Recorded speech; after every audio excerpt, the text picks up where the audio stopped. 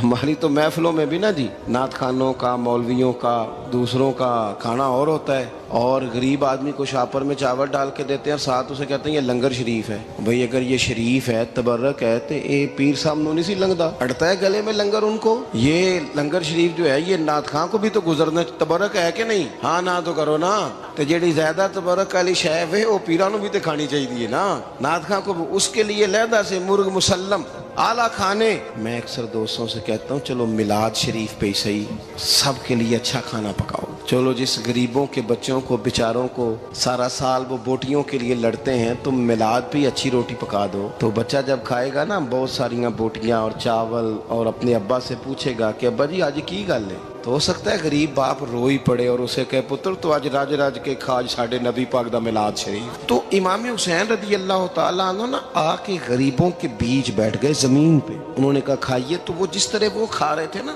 سادے برتنوں میں امام حسین کھانا کھانے لگ گئے.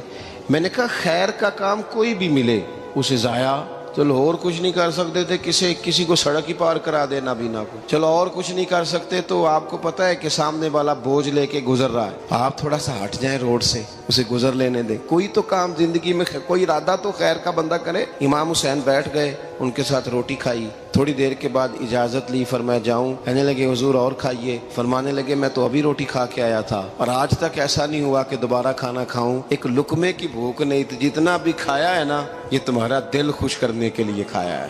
غرباء مساکین کی وعامل الصالحات, ایماندار بندہ ایمانداروں جیسے کام کرتا ہی اچھا لگتا ہے. 25 حج کیا امام حسن اور حسین نے مدینے سے مکے پیدل جا کے. میں کہتا ہوں چلو ہم باجماعت نماز ہی پڑھ لیا کریں. چلیں, حضور صلی اللہ علیہ وسلم نے فرمایا فجر کی نماز پڑھ کے بیٹھ جاؤ, اشراق چاشت تک اللہ کا ذکر کرو, 2 نفل اشراق کے 2 چاشت کے پڑھ لو, اللہ 2 حج اور 2 عمرے کا ثواب عطا کر دے گا. مشکل کام تو نہیں.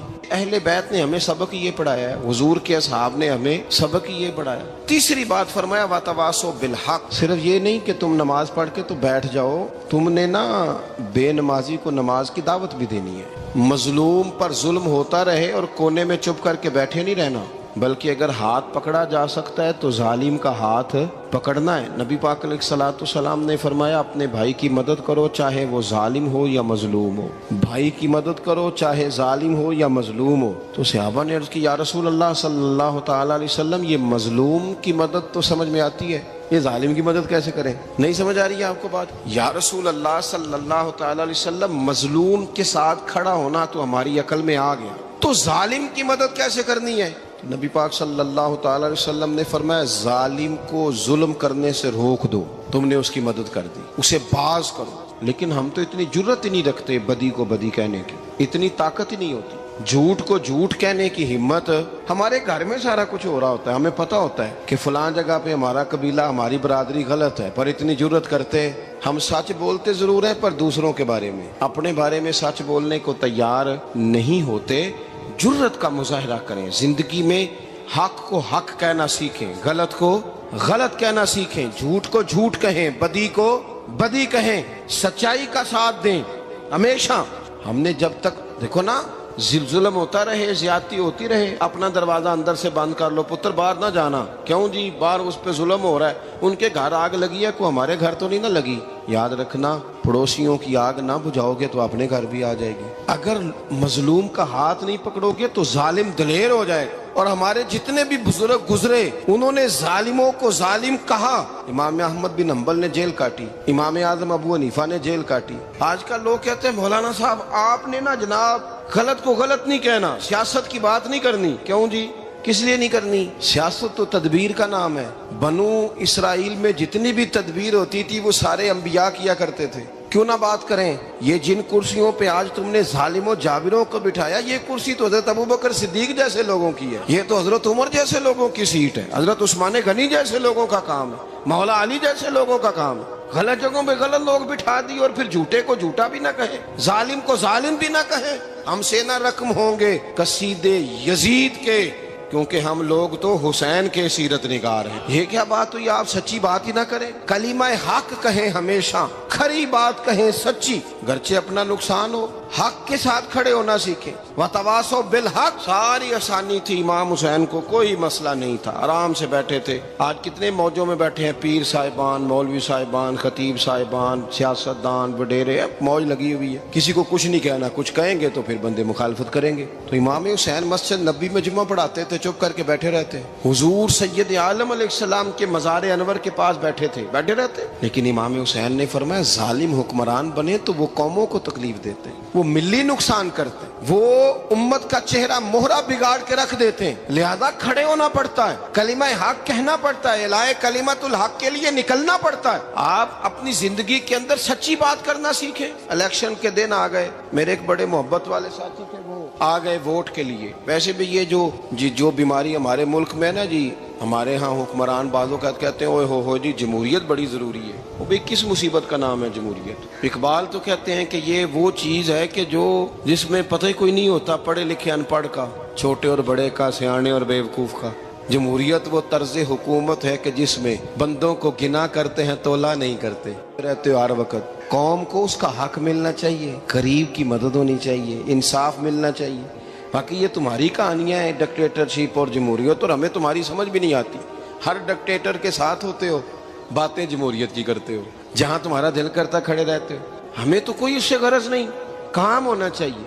بلکہ جو لوگ قوت نافذہ رکھتے ہیں انہیں سمجھنا چاہیے کہ ملک کی بھاگ دوڑ ہمیشہ مضبوط ہاتھوں میں رہے، اور وہ اس طرح کا نظام وضع کریں، مل بیٹھے سارے ادارے کہ غریب کی سنی جائے۔ وہ مجھے بڑی اچھی طرح یاد ہے جب وہ ایک حکومت ختم ہوئی اور جو ایک فوجی رہ کے گئے تھے 11 سال، ان کی حکومت آئی تو میں باہر نکلا تو ایک بزرگ تھے، وہ صبح صبح ناشتہ بیچا کرتے تھے ہمارے علاقے میں، چاول اور چنے بنے۔ تو میں نے ان سے کہا بزرگوں پتہ لگا جی رات دی حکومت بدل گئی ہے۔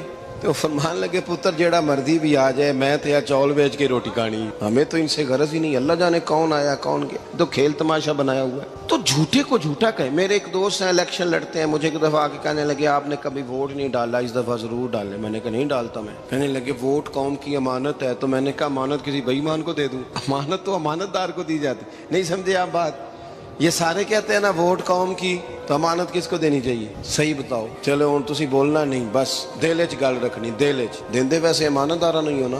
نہیں میں نے کہا بولنا نہیں، ہمیں کسی کو پتہ نہ لگ جائے، دیتے ویسے امانت داروں کو ہی ہو نا۔ یہ اپنے دل سے پوچھو، فیصلہ لو، اللہ سے ڈرو۔ ظالم کا مددگار ظالم ہوتا ہے، ظالموں کا مددگار ظالم ہوتا ہے۔ وہ تیرے میرے ووٹ پر جیت کر جب ظلم کرے گا تو پھر کون ہے جو یہ دعویٰ کرے گا کہ جناب میں ظالم کا مددگار نہیں؟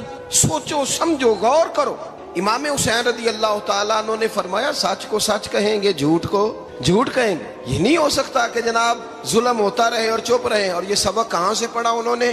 مولا علی شیر خدا سے۔ جب حضرت عثمان غنی رضی اللہ تعالیٰ عنہ پر بلوائیوں نے حملہ کیا نا، تو چونکہ حضرت عثمان غنی خالو تھے امام حسن اور حسین کے، حضرت عثمان خالو ہیں، سگے خالو ہیں، تو حضرت مولا علی شیر خدا نے یہ نہیں کہا کہ پتر اتنے بندے آ گئے ہیں، تلواریں ہیں، محاصرہ ہے، باہر نہ نکلنا، بلکہ حضرت مولا علی نے خود اپنے دونوں بیٹوں کو تلواریں پکڑائیں اور حضرت عثمان غنی کے دروازے پہ کھڑا کر کے کہا پتر خیال رکھنا تمہارے ہوتے ہوئے کوئی بھی شخص حضرت عثمان غنی کا دروازہ نہ کراس کر پائے۔ خود اپنے بچوں، ہر جنگ میں حضرت علی ساتھ لے کے جاتے تھے۔ ہم تو بچوں کو دلیری سکھاتے ہی نہیں، بزدل۔ اور کچھ ہمیں بابے مل گئے، وہ کہتے ہیں منڈے نو سایا ہے، میں کہ بابے نو آپ سایا ہے، انہوں بھی کرو دم کراؤ، اس کو نظری سایہ آتا ہے۔ کیسے نادانوں سے پالا پڑ گیا۔ کیا ہوتا ہے وہ سایہ؟ اچھے بھلے سیانے نوجوان بتی بند کر کے اندر لیٹا ہوا ہے بچہ، بابا کہہ گیا انہوں سایا ہے۔ بابا کہڑا کہہ گیا جڑا باہر روٹی لین آیا سی، بھی ایڈی پہنچی سرکار ہوندی تے ٹکر ہی گھر کھا لیندی۔ لوگوں کے قسمت کا حال بتاتا ہے، اپنی اتنی خراب ہے کہ مانگتا پھرتا ہے۔ کیا مذاق بنایا ہم نے اپنے ساتھ۔ تھوڑے سمجھدار ہو جائیں، ہر بندے کی بات کا اثر قبول نہ کیا کریں۔ مومن کے پاس طاقتیں ہوتی ہیں، جو جدھر لگاتا ہے چپ کر کے لگ جاتے ہو. ان الذین قالوا ربنا اللہ ثم استقاموا تتنزل علیہم الملائکہ. اللہ کہتا ہے تو ڈٹنا سیکھ, رب کا نام لے کے ڈٹ جا, رب تیری مدد کے لیے فرشتے بھی نازل کر دے گا. فرمایا یہ نبی مومنوں کے جانوں سے بھی زیادہ قریب ہے. ہم بڑا عام لفظ بولتے ہیں کہ فلاں چیز میرے دل کے بڑی قریب ہے, میری سوچ کے بڑی. جو لوگ دل کے قریب ہوتے ہیں ان کے پاس اٹھنے بیٹھنے کو دل کرتا ہے. تو اللہ کریم نے قرآن پاک میں فرمایا کہ یہ پیغمبر صلی اللہ علیہ وسلم تمہاری جانوں سے بھی تمہارے قریب ہے. اور حضور نے وضاحت کر دی, نبی پاک نے وضاحت کر دی. حضور نے فرمایا لا یؤمن احدکم حتی اکون احب الیہ من والدہ وولدہ والناس اجمعین او کما قال نبی صلی اللہ علیہ وسلم. فرمایا تم میں سے کوئی اتنی دیر تک مومن ہو ہی نہیں سکتا جب تک ہر چیز سے بڑھ کر مجھ سے پیار نہ کرے. ایک مثال دے لوں, بات آسان ہو جائے گی. جس گھر کے اندر پیسہ بے شمار ہو, دولت بے شمار ہو, مکان ایک نہیں چار ہو, اور دنیا کی ساری آسانیاں گھر میں موجود ہو, سارے دوست میری بات پہ توجہ کرنا, ہر شے ہو, بینک بیلنس بھی ٹھیک ٹھاک ہو, بچوں کا فیوچر سیف ہو, لیکن گھر کے اندر میاں بیوی کی صلح نہ ہو. بچے کہتے ہیں گھر میں ہر چیز ہے پر امی اور ابا کا جھگڑا ہر وقت جاری رہتا ہے. وہ گھر صحیح چلتا ہے؟ آپ نے بولنا اس لیے نہیں کہ یہ باتیں لوگ, یہ گھر کے اندر کی باتیں ہیں نا.